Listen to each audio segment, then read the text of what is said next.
Hi, I'm Jacob Guerra, field investigator and researcher in cryptozoology. The film you're about to see is based on an Arkansas account from 2012. Some of the exact places and names have been kept confidential in order to protect the eyewitness. We hope you enjoy our short film. And if you'd like to learn more, go to livingpterosaurs.com. In the meantime, seek the truth, keep your eyes on the sky, and God bless every one of you on the other side of this screen.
This is Arkansas, located in the southeastern region of the United States.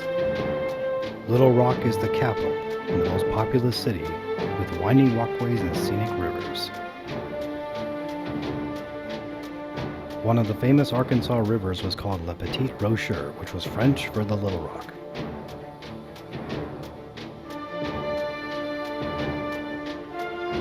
Archaeological artifacts provide evidence of Native Americans inhabiting central Arkansas for thousands of years before Europeans arrived. Tribes like the Cherokee and the Quapaw. Arkansas is home to 36 species of snakes, including this western rat snake. But out of the 36, only 6 are venomous. There are over 400 variations of birds that call the state home. Ibis birds, cranes, and the herons are just a few of many. Herons prefer to live in areas where there are open freshwater wetlands. The heron lifespan is 15 years. Arkansas is nicknamed the Natural State, and known throughout the U.S. for its outstanding natural beauty and quaint small towns. Proudly display commemoration of White County soldiers who served in the Confederate Army.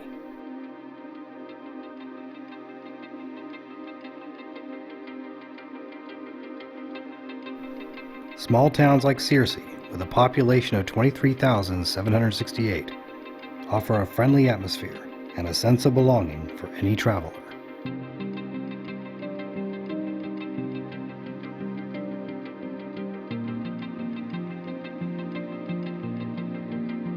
Older homes in the smaller populated counties provide a sense of wonder as well as mystery. The beating heart is the historic small towns which abound Arkansas and offer a sense of community. Much of the town's rich history is still evident, particularly in the historic main streets, districts where beautiful restored buildings of hip shops, galleries, and restaurants reside. Outside of the scenic small towns of the hustle and bustle, amongst the rivers and mountains, there is a mystery that looms. One that not even the Audubon Society would even consider adding to its list. On a sunny day in April of 2012, Laura Mason was making her way to the grocery store when she had an encounter like no other. She had driven through this particular area many times, as this route currently resides in her local county, close to her home. It would seem as if nothing out of the ordinary would occur. But on this day, Laura was in for a shocking encounter. As her vehicle approached the creek bridge, Laura states she saw something that made her feel as if she had stepped into the past. The encounter would happen for a moment, but the experience would resonate forever. Laura Mason gives her account of that amazing moment when time stood still. It was in the middle of the afternoon, about 2 o'clock. And I was on my way to the grocery store, and I was out in the country. The reason I didn't get a picture or anything of it was because I didn't have a smartphone back then. And I saw something coming up on the right side of me, on the passenger side, from underneath the bridge. And what I couldn't figure out what it was that I was seeing, because it was like 5 or 6 feet from me. And on the right side, on the passenger side out the window, and he was dark gray, like asphalt. And I didn't see any feathers or fur or fuzz. It was just like smooth. And I was the only vehicle. Mine was the only vehicle at that time of day. Had I been outside of my truck, had I been walking across the bridge, I would have been scared.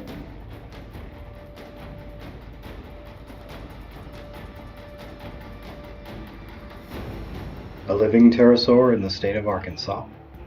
How could this be possible? Paleontologists state that pterosaurs died out 150 million years ago, at the end of the late Cretaceous period, and all that's left is their bones, which provide clues about how they lived and how they died. But can their bones tell us everything about them? And are they really millions of years old? Pterosaur fossils are fragile, and a full skeleton is considered to be very rare. The largest skeleton in this exhibit was found in Transylvania, Romania in 2009. It was nicknamed Dracula. Scientists reported over the years that not even a single atom should be left after millions of years within a dinosaur bone.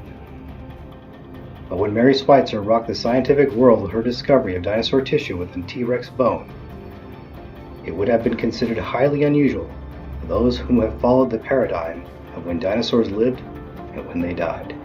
It would be the least expected of any discovery. Mary Schweitzer had her team repeat the process over and over again. For her, it was difficult to understand how you could still have the material in a dinosaur fossil that is said to be 165 million years of age. It is also fascinating to note that the Native American people depict a creature in their totems, and they call it the Thunderbird. To them, the Thunderbird is real. It is a part of their heritage and culture. But not all Thunderbirds were feathered. Some were depicted as having leathery skin with protruding horns on the back of their skulls. Could they have been pterosaurs as well? Over the Sound, everywhere you look, up and down, up into the Salish Sea, all the way down through Puget Sound, down into Astoria. Thunderbirds everywhere. It remains very important to us. The Thunderbird is not a forgotten effigy on a weather-worn rock or on a string of beads. It's alive and real to our people as the thunder, lightning, and rain of every summer storm that is given to us.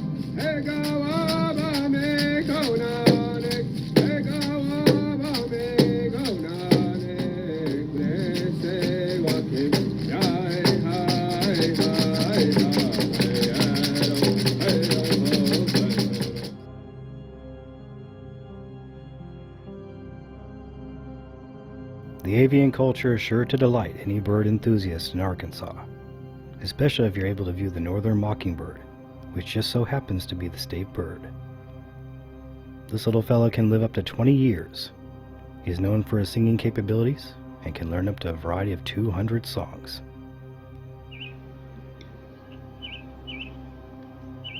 The herons are long-legged freshwater and coastal birds, with 64 recognized species, some of which are referred to as egrets, bitterns, rather than herons.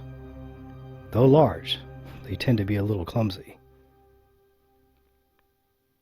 Many wading birds inhabit the swamps as well, attracted by the bounty of avian delights. Dozens of swamps such as Lawrence Creek await the adventuresome outdoors enthusiast in Arkansas. However, venturing alone in the heart of such a place is not a journey to be taken lightly.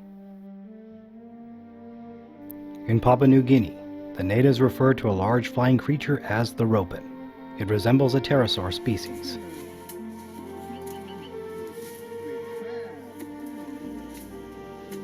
Though there have been many researchers who have come to PNG, one currently resides here. Rex Yapi is the only cryptid and Ropen hunter on Papua New Guinea. He as well as his team are determined to prove to the local government that the Ropen is thriving in the current habitat of PNG. Not only does Rex believe in the Ropen, he is also an eyewitness himself.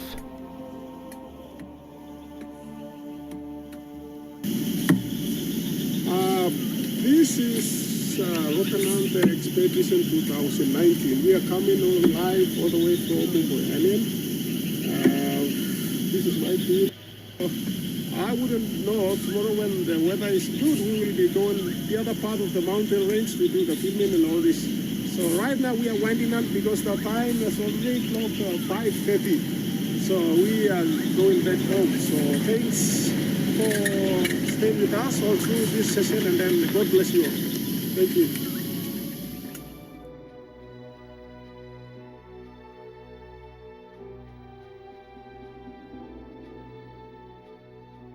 Skeptics of the living pterosaurs say it is highly doubtful that any species could have survived, let alone thrive in Arkansas, especially the kind that Laura encountered. According to the Smithsonian and National Geographic, there were literally thousands of species of these amazing reptiles. Yet the debate is simply this: if there was one, then there would have to be more, perhaps even a colony, in order to survive. Thus, more and more people would be seeing them. So apparently over in Texas, there's something out there that people are seeing as a pterodactyl, but there's no way that it can be a pterodactyl.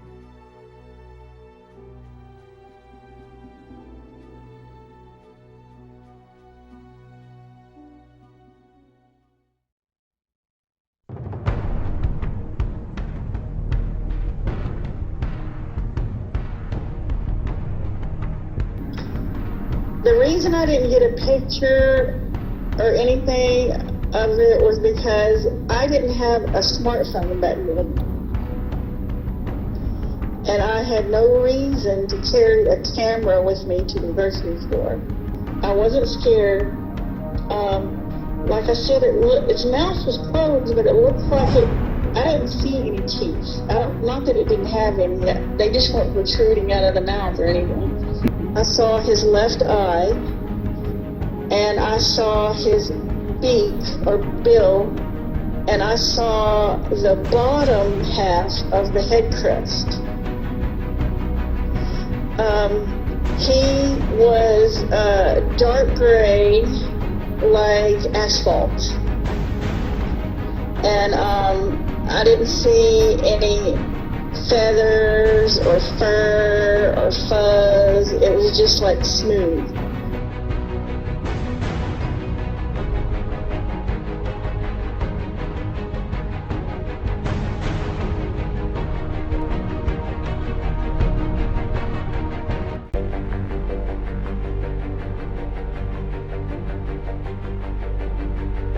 For the majority of people residing in small towns, they wouldn't expect to see something thought to be long extinct, especially on a clear, sunny day.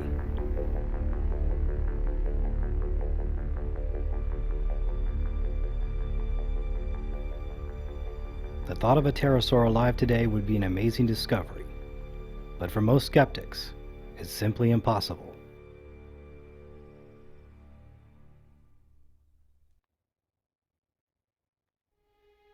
For Laura Mason, they are alive and well.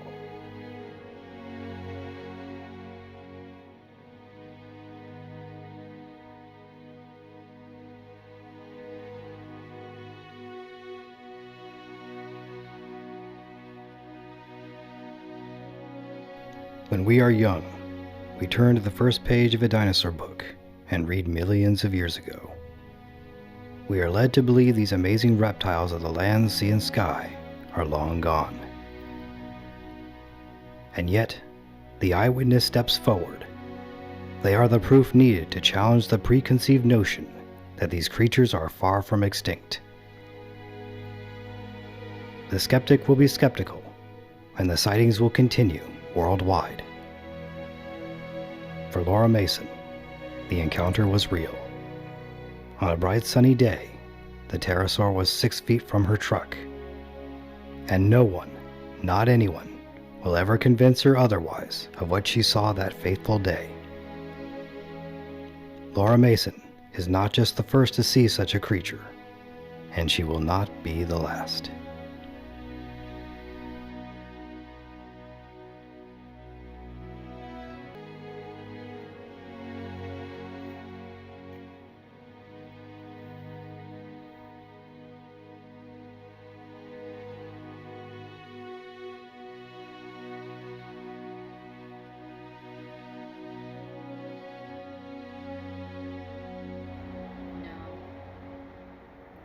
That's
Up into the Salish Sea, all the way down through Puget Sound. Thunderbirds everywhere. When thunderbirds first came into being, they were created